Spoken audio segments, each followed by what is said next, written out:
Assalamualaikum warahmatullahi wabarakatuh. Nah, kita kumpul rame-rame nih. Siapa kita? Mujahid Mujahid Squad. Squad. Ya, hari ini kita kumpul mau membicarakan eh, temanya apa nih? Ada yang tahu? Persiapan abang ke pesantren. Oh, persiapan abang ke pesantren. Jadi mudah-mudahan nanti apa yang kita bahas hari ini bermanfaat ya untuk orang tua yang punya keinginan menyekolahkan anaknya ke pondok pesantren, apa aja yang harus dipersiapkan, terus juga kenapa niat kita ingin memasukkan anak pesantren gitu ya, terus juga ya persiapan lainnya. Nanti akan kita bahas ya. Baik, oh iya lupa kita punya tagline khairunas anfa'uhum linnas. Sebaik-baik manusia adalah yang paling bermanfaat. Baik, kita mulai ya obrolan kita hari ini. Di sini ada siapa aja nih? Ini ada Bunda Mujahid. Ada ayah. Ada Amar. Ada Ahlia, Ahmad. Oke, ada Ahmad. Nah, pertama-tama Bunda mau tanya dulu. Sebelum nanya ke Amar cerita dulu deh gitu ya. Jadi kan kita sebagai orang tua pasti punya harapan terhadap anak kita ya. Anak kita mau jadi apa, ilmu apa yang ingin kita dapatkan, anak kita dapatkan gitu ya dalam kehidupannya, dalam uh, ia mempersiapkan menjalani kehidupannya. Nah, kalau Bunda sendiri, Bunda itu punya harapan anak itu pendidikan agamanya itu kuat ya, punya basic pendidikan agama yang kuat, juga menghafal Quran gitu kan ya. Karena bukan soal pengen dikasih mahkota atau jubah kehormatan di akhirat nanti, tapi juga untuk anak itu sendiri. Kalau kita cuma pengen karena kita pengen dikasih jubah kehormatan, jubah-jubah kemuliaan ya, terus juga dikasih mahkota, itu kayaknya egois ya, cuman kita aja yang pengen. Tapi kalau Bunda sih berharap juga apa namanya, Amar ya, karena yang mau masuk pesantren Amar itu dia nanti punya basic pendidikan agama yang kuat gitu ya. Jadi dia jadi orang yang taat kepada Allah gitu ya. Eh, Tanpa kita harus apa namanya, kasih tahu terus gitu ya. Jadi dia nanti sudah paham itu dengan agamanya dan juga bisa menjalankan eh, perintah Allah gitu ya, tanpa harus kita awasi terus gitu, karena kan sebagai orang tua kita nggak bisa selalu ada mengawasi gitu ya. Nah sekarang gimana menurut ayahnya? Baik, bismillahirrahmanirrahim. Assalamualaikum warahmatullahi wabarakatuh. Kalau saya sendiri lebih kepada pendidikannya, bukan tipe lembaganya ya. Karena memang saya khawatir kalau misalnya saya eh, minta kepada anak untuk masuk ke sini ke situ itu tidak sesuai dengan perasaan dia, itu juga akan bermasalah karena masuk usia SMP itu kan dia sudah mulai punya tanggung jawab untuk menggunakan akal pikirannya seperti itu. Nah, dalam perjalanannya ternyata Abang Ahmar ini pengen masuk ke pesantren dan kita mendukung itu gitu. Apalagi memang saya sendiri dari kecil sebenarnya orang tua dulu itu maunya saya juga masuk pesantren gitu. Cuman waktu itu dengan keterbatasan informasi orang tua saya itu cuma tahu pesantren di Indonesia itu ada dua, satu Gontor, satu Tebu Ireng gitu kan.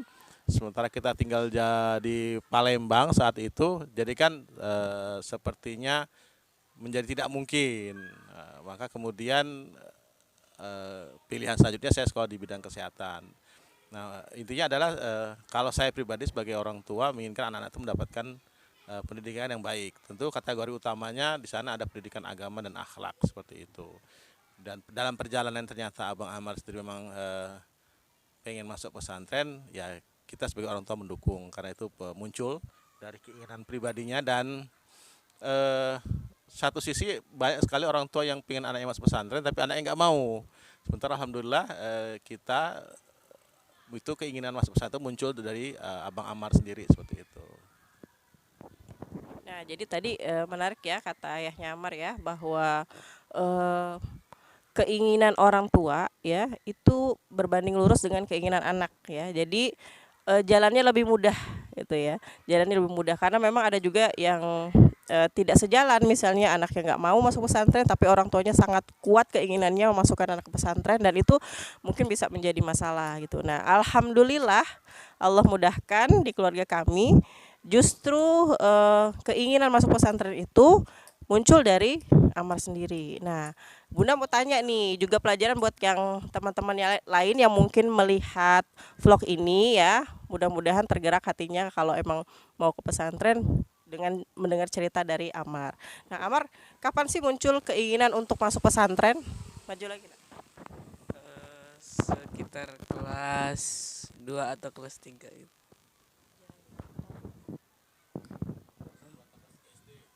Kelas 3, kelas 2 atau kelas 3 SD.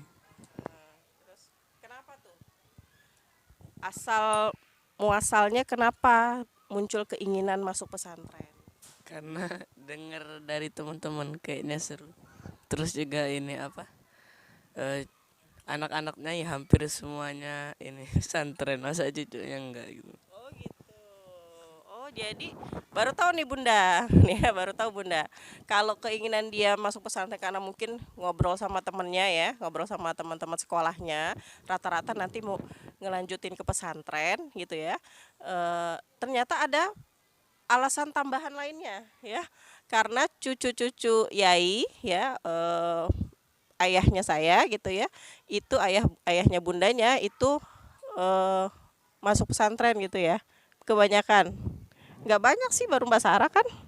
Oh bukan cucu, anaknya Yai, ternyata anaknya Yai ya. Jadi eh, kakak beradik bunda itu sebagian besar ya, tidak semuanya, sebagian besar itu pernah bersekolah di pesantren ya, termasuk bunda. Itu ya. Nah terus emang tujuannya ke pesantren itu apa? Ya sebelumnya bunda mau tanya, ada nggak pengaruh misalnya tontonan, misalnya kayak Kun Anta misalnya gitu kan ya. Kun Anta tuh kan ceritanya tentang kehidupan anak pesantren ya, ada nggak bang? Ada nggak itu apa pengaruhnya? Ada. Adanya pada sisi apanya? Ya kayaknya seru gitu. Rame-rame bareng temen. Jadi ternyata ada pengaruhnya juga dari tontonan ya, tontonan yang mudah-mudahan menjadi tuntunan ya. Apa namanya, melihat kehidupan pesantren di apa sinetron Kun Anta gitu ya, ternyata kayaknya seru gitu bang ya, seru gitu kehidupan di pesantren. Nah, terus apa sih yang Amar pengen dapatkan saat bersekolah di pesantren? Ilmu. Ya, ilmu agama, terus ilmu pengetahuan umum. Oke. Bang, kan kalau ke pesantren tuh artinya jarang bertemu ayah bunda ya, bertemu adik-adiknya, karena kan apalagi di masa pandemi ini ya, tidak ada penjengukan. Kalau dulu mungkin ada peraturannya, bisa entah 2 minggu sekali, entah sebulan sekali orang tua tuh bisa mengunjungi ya, sambil bawa makanan, sambil bawa perlengkapan yang dibutuhkan. Nah kalau sekarang kan penjengukan itu ditiadakan, paling orang tua datang untuk mengantarkan keperluan anak-anak aja, tapi tidak bertemu, kalau nggak salah tidak seperti itu ya kalau di masa pandemi seperti ini. Nah gimana perasaan abang, mungkin akan lama tidak bertemu ayah bunda, tidak bertemu adik-adik? Biasa aja. Jadi intinya karena Amar sudah siap gitu ya? Iya. Siap pesantren gitu. Iya. Jadi sudah tahu resikonya. Udah. Apa aja sih menurut Amar emang resikonya? Apa aja resiko kalau kita sekolah di pesantren? Jauh dari orang tua, terus harus mandiri sendiri, terus apa lagi, makanannya mungkin nggak seenak di rumah. Masya Allah ya, Masya Allah ya. Jadi, nah terkait ini mungkin ayah punya cerita nih, bagaimana bisa Amar itu bisa punya pemikiran seperti itu gitu ya. Coba ayah Amar cerita. Pada bagian apanya nih? Ya, kenapa ya? Anak Amar tuh kok bisa punya pemikiran makan itu harus nerima gitu. Baik, jadi memang kalau di keluarga kita ini mendidik anak itu, yang pertama dari mulai kelahirannya itu tiga anak ini kita biasakan untuk, bukan biasakan, kita program untuk mengikuti program ASI eksklusif. Kemudian disusui selama 2 tahun, dan itu kan berarti mengikuti alur makanan yang dimakan oleh ibunya, seperti itu kan, oleh bundanya. Kemudian pada masa selanjutnya dikasih pemahaman bahwa makanan kita itu apa yang dimasak di rumah, seperti itu. Apa yang ada, apa yang dimasak, itulah yang kita makan. Tidak bisa kemudian pilih-pilih gitu kan, tidak ada sesuatu tapi minta, seperti itu. Nah, kita buat semacam pembiasaan ya, bahwa kemudian apa yang ada di rumah itu yang dimakan, seperti itu, sehingga kemudian tidak pilih-pilih. Nah, alhamdulillah memang dalam perjalanan kita berumah tangga, saya sendiri merasakan bundanya anak-anak ini pembelajar gitu kan. Dulu masak ya enak sih dari awalnya, cuman maksudnya kurang variatif, tapi semakin lama semakin berkembang gitu kan. Aneka masakan dibuat, termasuk sarapan, sampai kemudian bisnis yang ada sekarang ini kan berawal dari belajar membuat sarapan pizza, sampai akhirnya jadi bisnis gitu kan, jadi buat pizza. Nah, alhamdulillah dalam prosesnya itu anak-anak juga suka itu, sehingga kemudian ke sekolah pun mereka membawa makanan yang dimasak dari rumah, seperti itu. Bahkan saya dulu ketika ngantor juga membawa masakan dari rumah. Pada masa saya kerja di Koba juga bawa masakan dari rumah gitu kan, walaupun kemudian akhirnya terhenti karena masaknya jam berapa tuh, subuh gitu ya, kemudian dalam kondisi masih panas, ditutup dengan wadah, dan kemudian baru dimakan jam 12, ya akhirnya kan memang aromanya sudah berubah, seperti itu. Maka kemudian tidak lagi bawa masakan. Tapi dulu saya bekerja itu kalau jaraknya dekat itu bawa masakan istri dari rumah, seperti itu. Jadi begitu yang kemudian terbentuk di pemahaman anak-anak kita bahwa makan itu ya enaknya di rumah, gitu. Masakan bundanya lah yang paling enak gitu. Iya, jadi memang sebenarnya pembiasaan ya. Dan kita nggak bisa nih ujuk-ujuk pengen anak ke pesantren, tapi kita nggak siapkan mental dia gitu ya. Jadi kalau anak-anak kami biasakan untuk makan apa yang dimasak oleh bundanya ya. Karena ini juga sebenarnya cara orang tua kami dulu, iya nggak ya? Orang tua kami dulu mendidik kami gitu ya. Kami tuh dua-duanya ayah bundanya itu berasal dari keluarga besar ya. Ayahnya 9 bersaudara, bundanya 8 bersaudara ya.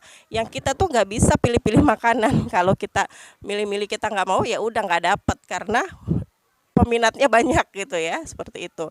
Jadi dibiasakan anak-anak tuh makan tuh tidak pilih-pilih gitu, apa yang dimasak sama bunda itulah yang dimakan itu. Jadi mereka terbiasa untuk makan apa saja gitu ya.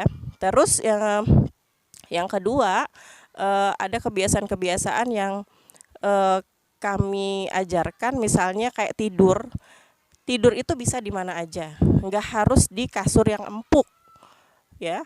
Tidur bisa di lantai, bisa beralaskan karpet, beralaskan tikar ya, bisa beralaskan sajadah, apapun itu gitu. Dan ayahnya kan sering ngajarin bahagia itu kita yang buat gitu ya. Jadi nggak punya kasur misalnya, nggak menjadikan kita nggak bahagia gitu. Kita bisa tidur kan dengan di dimanapun gitu. Nah, pembiasaan seperti ini itu membuat saat anak punya keinginan ke pesantren itu menjadi bukan hal yang sulit gitu, bukan hal yang berat. Kalau nanti di pesantren tidurnya mungkin tidak nyaman, itu dia udah biasa ya. Bahkan sebenarnya Amar ini nanti di pesantren lebih mewah ya, karena di pesantren pakai kasur.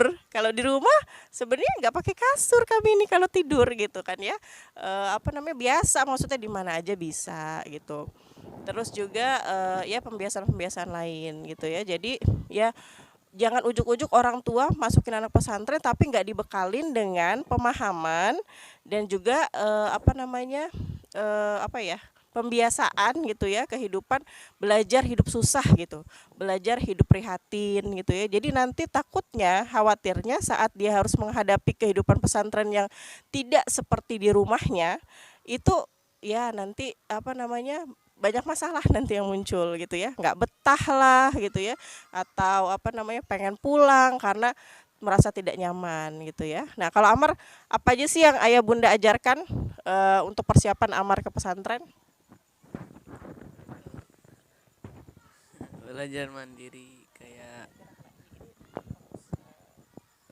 mandiri kayak apa? Nyuci baju sendiri, jemur sendiri, terus ngeliput baju sendiri, terus nyetrika, cuci piring. Jadi Amar udah terbiasa ya gitu ya. Jadi sebelum sebelum ke pesantren itu ayahnya terutama ya, ayahnya terutama yang sering mengingatkan untuk Amar itu belajar mencuci baju sendiri, melipat pakaian ya, karena ternyata keterampilan life skill melipat pakaian itu penting juga. Masya Allah.